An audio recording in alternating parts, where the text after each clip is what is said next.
Oye, ¿sabes qué? El éxito total, el reventonazo total, el aniversario, el cumpleaños de nuestra Dina Paucar en el Mercado Sarita Colonia, hermana. Sí, ya me pasaron el dato, la verdad estuvo espectacular. Oye, todo el tenemos mundo imágenes se ha de divertido evento. ese día. Nosotros no pudimos llegar, pero tenemos imágenes que logramos por ahí.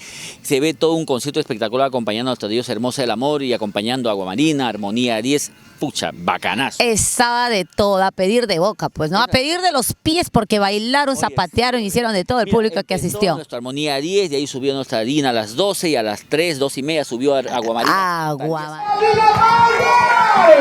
Desde aquí hasta el fondo los aplausos fuertes. Buenos días, señora Bonita. Gracias, Benito. Yo, la verdad que ustedes saben que soy muy sensible, yo quiero llorar de emoción. Gracias, porque cumplir un año y agradecerle a Dios por toda su bondad, por todo su amor.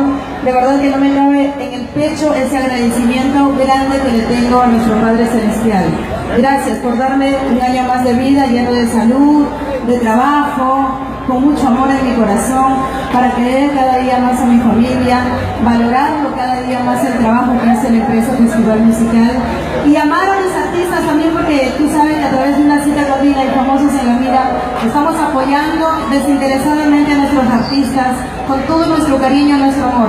Venimos después de festejar los 36 aniversario de nuestra flor pileña, venimos para cantarle a toda nuestra gente hermosa que hoy está presente aquí. Muchísimas gracias, San Juan de Lurigancho. Gracias de corazón. Esta gente te quiere, Dina, vamos, aplausos.